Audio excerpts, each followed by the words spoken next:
Bueno, siempre hablamos en la Argentina de educación. Todos, la mayoría, estamos de acuerdo que la educación es muy importante para una persona, para su futuro, para poder tener una mejor vida. En general yo diría que en la Argentina es muy fuerte la idea de la educación pública.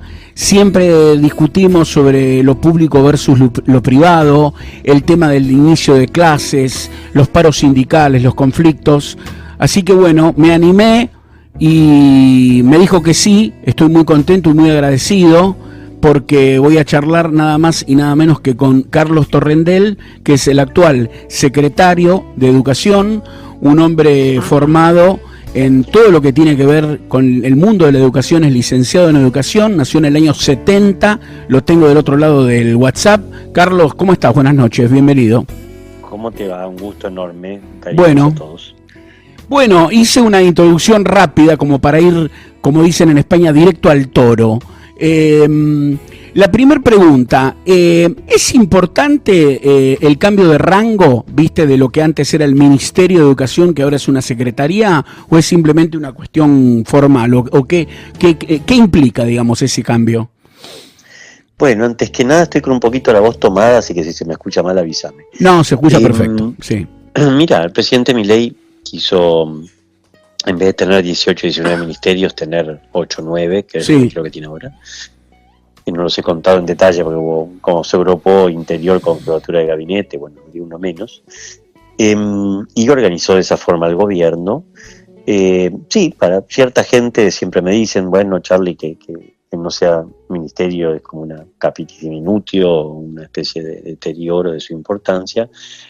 Yo en eso, tal vez por trabajar en la universidad hace mucho tiempo, soy menos formalista. Ajá. Sinceramente creo que si esto en vez de ser ministerio es secretaría, pero los chicos aprenden mejor, me parece que ese es el motivo de orgullo. Entonces yo en eso no soy tanto del nivel del cargo. Bien.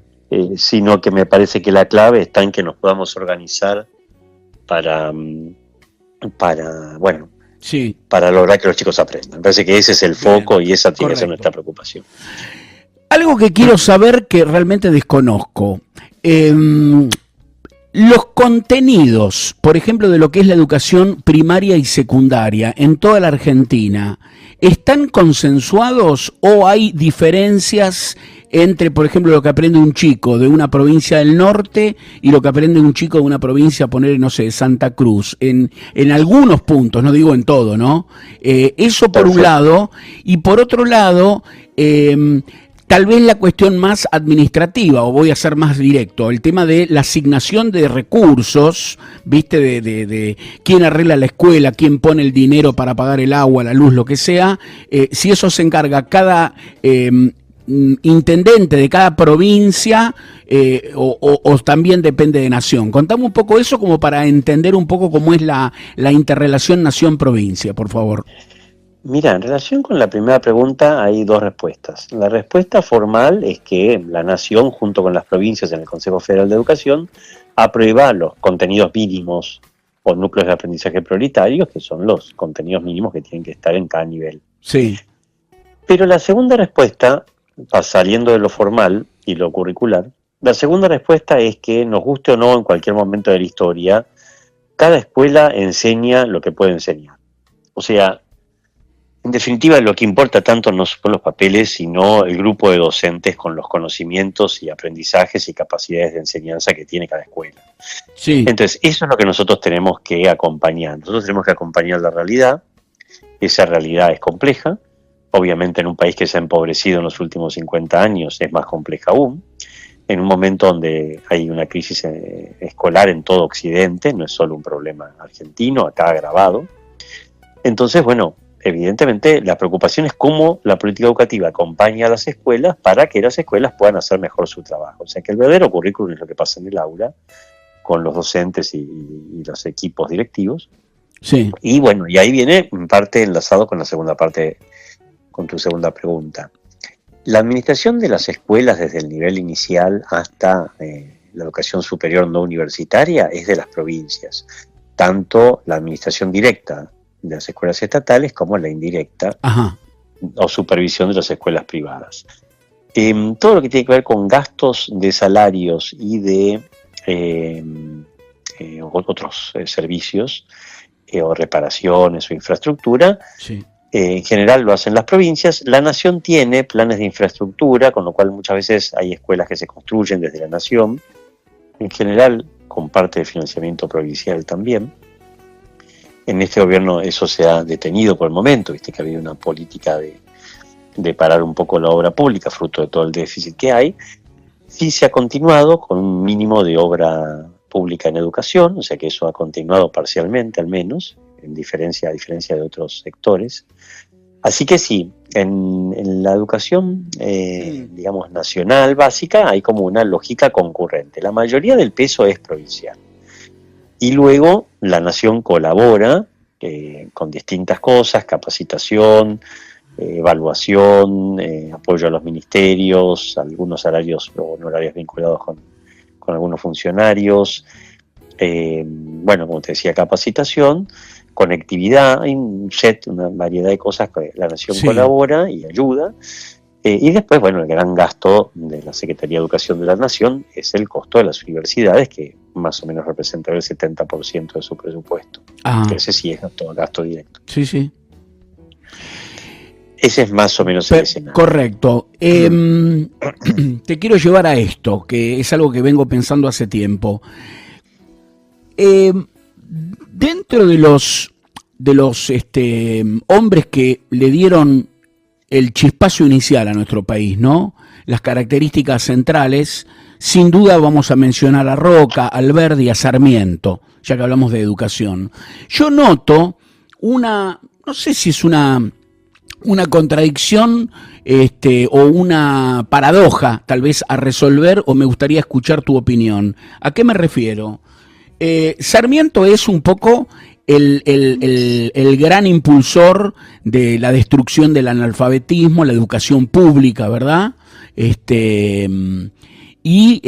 Bueno, Alberdi, el hombre de la libertad, ya que estamos en el gobierno de Milei, todos sabemos la importancia de un tipo como Alberdi para todo lo que tenga que ver con un pensamiento, digamos, vinculado a lo libertario o a lo liberal. Ok, ahora, ¿cómo conciliamos esa, vamos a decir, escuela pública que nos propuso y que mantuvimos durante mucho tiempo con Sarmiento, frente a la realidad de hoy? Porque yo sé perfectamente que si la educación privada o semiprivada, estoy hablando de mucha escuela, digamos que tiene algún tipo de subvención, cerraran las puertas, la educación pública no podría recibir a todos esos chicos.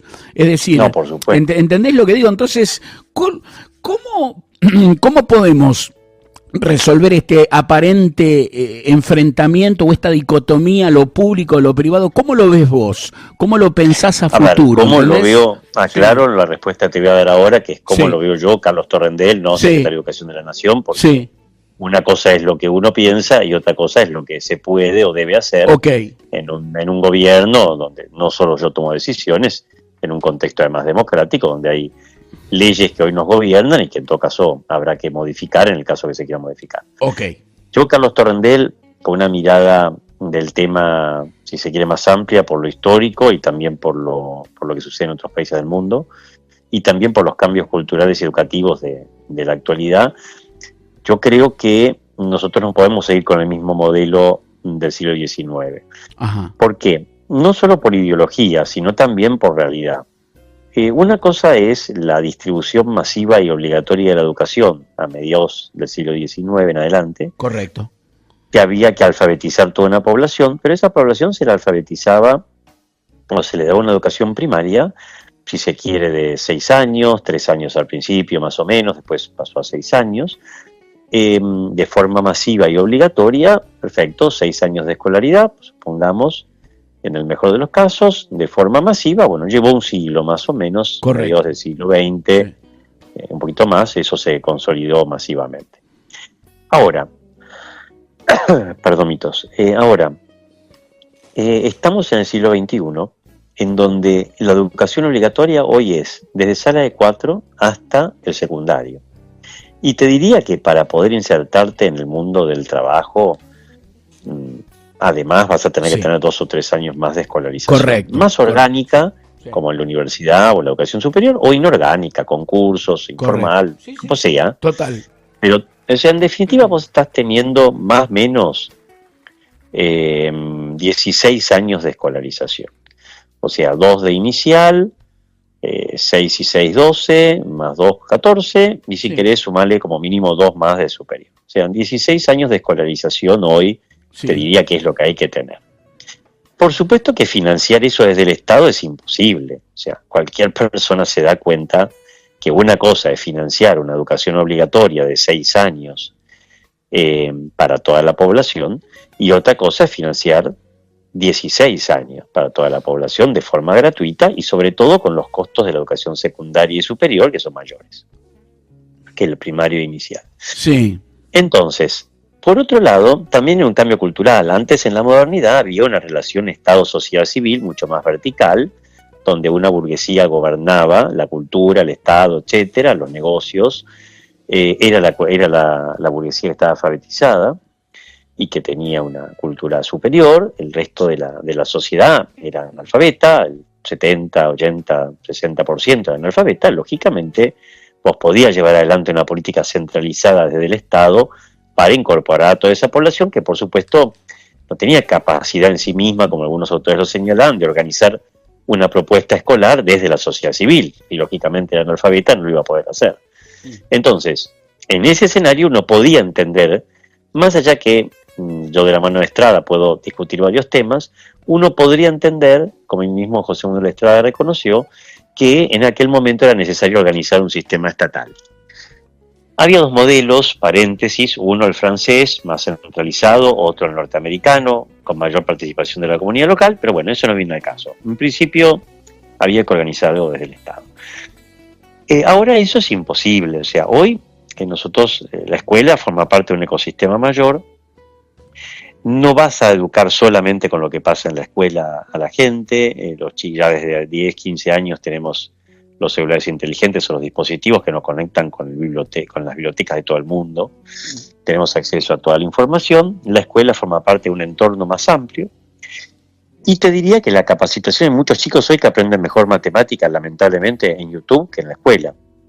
Sí. Entonces, a mí me parece que en este nuevo escenario, más allá de la ideología, y de hecho, con ideología y todo, China lleva adelante un sistema de educación privada, siendo un país marxista, pensar que uno va a poder replicar un monopolio estatal, te diría que es ideológicamente inviable en una cultura plural, como la del siglo XXI, y desde el punto de vista fáctico también. Insisto, hasta un país marxista finalmente, si quiere desarrollarse, tiene que apostar a la educación privada. Bueno, no sé si la respuesta es suficiente. No, lo que dijiste está muy claro. A medida que vos ibas hablando, yo me di cuenta claramente cómo, una vez más, el tema de la educación ha sido tomado como caballito de batalla para, trabajándolo, digamos, desde una cuestión ideológica y con visos de populismo,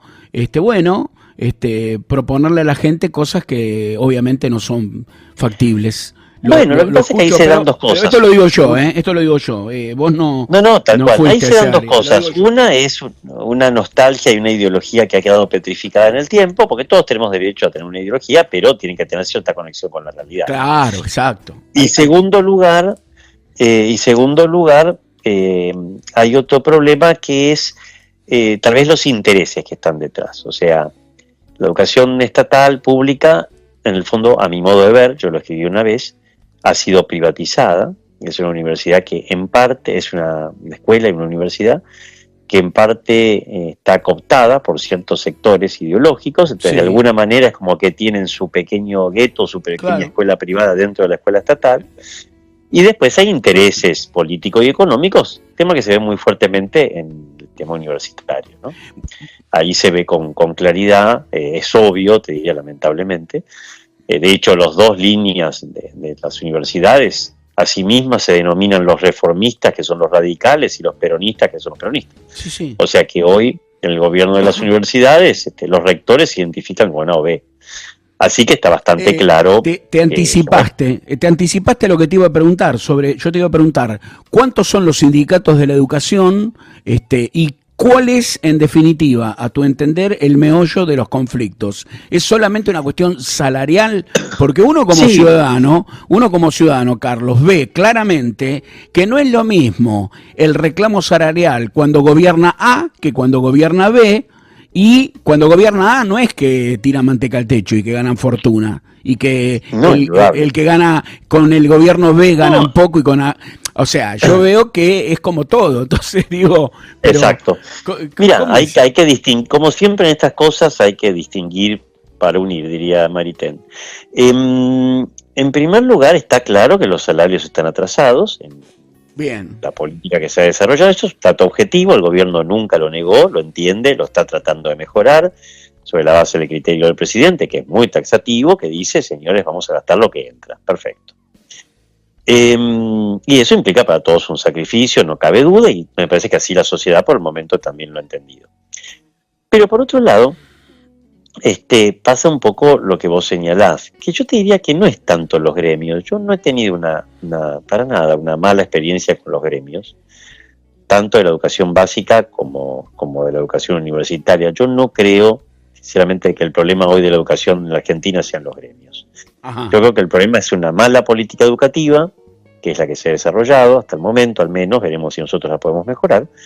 Y en segundo lugar, una política educativa capturada por intereses o por ideas o por abusos partidarios que no corresponden. Sí. Eso no se ve tanto en la educación básica. Yo te diría, la educación básica en las provincias puede tener algunos gremios más complicados en algunas provincias, no son la mayoría.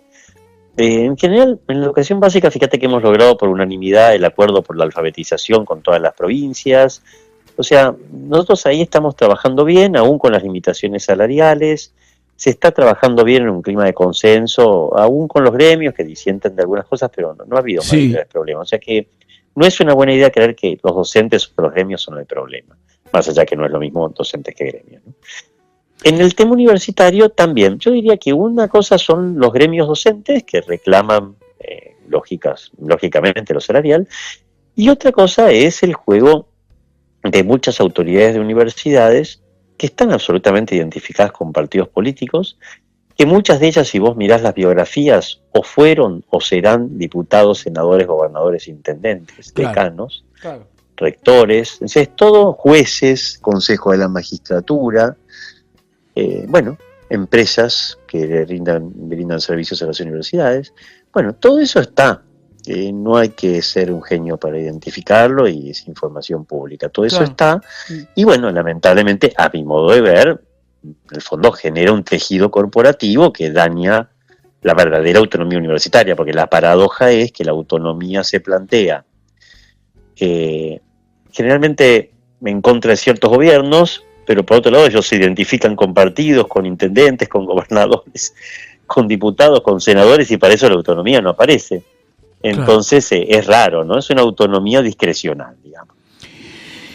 Cuando yo le comenté a algunos amigos que iba a hablar con vos y algunos oyentes, porque yo hice algún posteo en las redes, hubo muchísimos comentarios.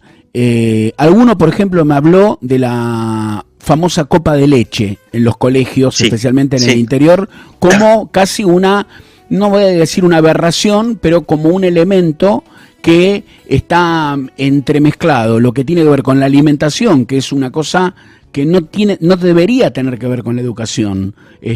¿Coincidís con eso? O sea, mira, relativamente. ¿Cómo lo ves a eso? A ver, por ejemplo? Siempre el tema de la alimentación en la escuela siempre ha estado presente, no es novedoso. Primario, sí. Hoy tenés 60% de chicos pobres, muchos de ellos no comen en la casa, así que la política de comedores escolares nosotros la hemos reforzado. Bien. Tiene parte de financiamiento provincial, que es el mayoritario, y luego un aporte extra nacional para todas las provincias. Nosotros creemos que eso hay que hacerlo. También aprender a comer en la escuela puede ayudar si en la casa no lo hacen bien. Claro. Por lo tanto, es una ayuda. A mí me parece que es una política que hay que continuar, y además colabora mucho con el presentismo de los chicos en la escuela. Así que yo te diría que alguno lo puede considerar una aberración. Entiendo una sociedad en la cual todos tenemos alimento en la casa, pero como no es así, lamentablemente, supletoriamente, subsidiariamente lo tenemos que hacer y hacerlo bien, justamente para que sea también una instancia educativa. Dos temas más y te dejo tranquilo y te agradezco mucho ¿Cómo tu no? tiempo. No, no hace eso. El tema de los edificios, el estado de las escuelas. Sí, eh, a ver, por ejemplo, en Capital Federal depende de quién, de la Ciudad de Buenos de la Aires. Ciudad de Buenos Aires. En la Excepto provincia, sí, excepto que sea un colegio universitario como el Nacional de Buenos bien, Aires o el Carlos claro, Pellegrini, que ok, depende del presupuesto de la de U. la nación. Las escuelas, en primarios, secundarios en la provincia, bueno, de la provincia de Buenos Aires, Exacto. etcétera, etcétera. Es en promedio, digamos, en promedio, ¿es un estado aceptable o realmente hay escuelas donde ya no se puede ir a estudiar, no se Mira, puede estar? sinceramente yo no Sí. te puedo, no tengo un dato preciso sobre ese tema. Ajá, Faltaría hacer un buen censo de infraestructura escolar, algunas provincias lo tienen mejor, otros sí, peor. No te puedo dar como un panorama general. Si bien, está claro, te diría dos cosas.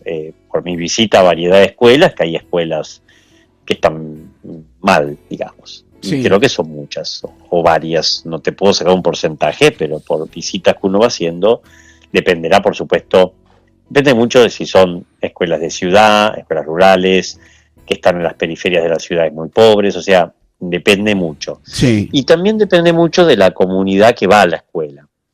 Entonces, yo creo ahí en materia de infraestructura, que es un tema muy costoso, y generalmente además nosotros, finalmente el Estado Nacional termina teniendo plata solo para salarios y muy poco para inversión en infraestructura y en reparación o mejora de las escuelas. Yo creo que ahí habría que hacer algo que en realidad el sistema educativo nació mucho así, de la mano de la sociedad civil local. Yo creo que sería importante ir a un financiamiento en donde la comunidad local colabore con la mejora de las escuelas. Yo creo, es una idea que alguno puede acusarme de que me sí, quiero desentender, pero yo creo que hoy la infraestructura es algo muy complejo, con chicos que, insisto, están 16 años en escolarización, 14 obligatorios ya por lo pronto y 2 más necesarios. Yo creo que va a haber que hacer un cofinanciamiento. O sea, yo no creo que sea factible económicamente seguir con un financiamiento monopólicamente estatal, sino que va a haber que integrar algo de financiamiento de la sociedad civil. Esa es mi idea. Por supuesto que hay que estudiarla y llevarla adelante, ¿no? No hay un plan claro. específico en esa materia, pero es una idea que me parece que sería razonable. Y la última pregunta, podríamos decir el factor humano, ¿no? Yo he llegado a ver, porque, bueno, he trabajado como docente, yo soy musicoterapeuta y en algún momento tuve oportunidad de trabajar como un profe de música en algún secundario y después por gente amiga, bueno, mi esposa es docente y conozco un montón de gente y me he preguntado muchas veces si hay claramente para mí hay dos tipos de docente. El docente ese que tiene una vocación enorme, un corazón gigante que van y trabajan y ponen todo y trabajan los fines de semana y preparan y se desviven y hacen bueno, un montón de cosas por los chicos. Y también está, para mí, esto lo digo yo, hay un docente que empezó a aparecer hace unos últimos años que encontró como el yeite de decir, yo quiero ser un empleado estatal. En realidad la docencia no les importa mucho.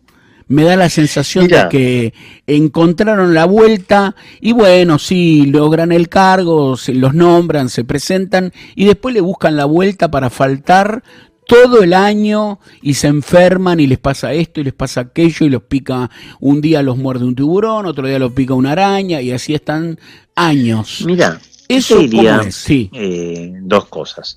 Una, yo creo que los estatutos docentes provinciales, que son hijos un poco descendientes de los estatutos nacionales previos, sí, tienen muchas cláusulas que en algún sentido no son razonables. O sea, hay muchas causales de licencia y de ausencia justificada. sí, Yo creo que eso hay que cambiarlo. Vamos a ver cómo se puede hacer, porque la legislación laboral es provincial por el momento en educación. Pero la verdad que yo creo que ahí hay que hacer un cambio, dialogado, pero hay que hacer un cambio porque no es posible. De hecho, en las provincias que se están pagando presentismo, con números importantes, sí. están logrando cambiar radicalmente esa situación. Entonces, en definitiva, no era tan importante ausentarse o tomar licencia. Entonces, por un lado hay un problema estructural en la legislación laboral docente, Bien. que habilita, y ahí viene la segunda parte de la respuesta, Sí. que habilita, bueno, el problema de las prácticas. La Entonces, ventanita, no la creo- ventanita a hacer trampa, digamos, vamos a no decirlo creo que así. sea la mayoría. No, Yo no, me claro atrevería que a no. decirte que será entre un 10 y un 20% como máximo Correcto.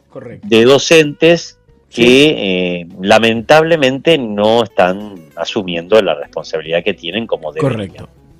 Bueno, me parece que lo que hay que hacer es cambiar el sistema normativo para, bueno, incentivar a que Bien. realmente se quede dentro de la escuela la persona que realmente quiera trabajar con un mínimo de seriedad Por y de supuesto. compromiso, porque además es muy importante destacar que cuando faltan los docentes, lo que eso provoca es una minusvaloración del aprendizaje por parte de las familias y los alumnos, y eso también provoca la falta de los alumnos.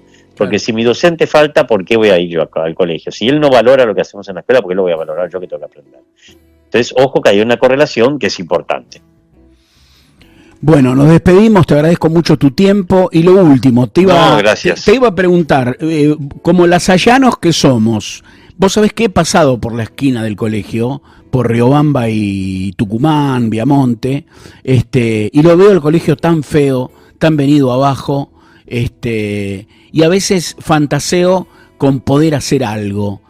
¿Vos tenés idea de cuál es la situación, digamos? No, la verdad que no. Yo estoy bastante desconectado de La Salle, fui profesor, Sí. alumno y después profesor en los 90, Sí. pero después quedé bastante desconectado, los veo cada tanto, Claro. pero no conozco el detalle. Entiendo que el colegio está funcionando. Sí. Es verdad, de nuevo, ahí viene otro problema, que son edificios Claro. muy antiguos, Sí, sí. muy caros de mantener, y lamentablemente eso también es un desafío, ¿no? Claro. Para el sector Claro. privado. Ahí es donde, bueno, habría que apostar a lo que hacen otras sociedades, que es tener una sociedad civil fuerte Mirá. cuyos graduados, por ejemplo, aporten. Bueno, Claro. y de nuevo, yo creo que también hoy todos tenemos que aportar a la cultura, y es una mecánica en la Argentina que lamentablemente no funciona, porque todo el mundo cree que finalmente el Estado es el que tiene que hacer todo. Me parece que tenemos que asumir nosotros la responsabilidad. Esa sería mi respuesta. Perfecto. Bueno, te mando un gran abrazo, Carlos No, a Torrandel. vos. Gracias. Y a todos los que escuchan. Gracias de verdad, porque más allá del tiempo que me diste generosamente, tu actitud a mí me hace pensar que no todo está perdido y que es posible el diálogo, y que un tipo como yo, que es nadie en los medios de comunicación, y un tipo como vos, que ocupa el lugar que ocupa, bueno, que me hayas dicho que sí y charlamos estos 20 minutos, me hace pensar en que No, realmente... no, al revés, es mi deber en primer lugar, y bueno, y todos somos un poquito de polvo que flotamos sobre la tierra, no conviene nunca creerse demasiado, y hay que hacer lo que hay que hacer con cariño. Bueno, Así que mil gracias a vos. Gran abrazo y mucho Bueno, éxito. abrazo grande. Chau, gracias. Igualmente. Chau, chau.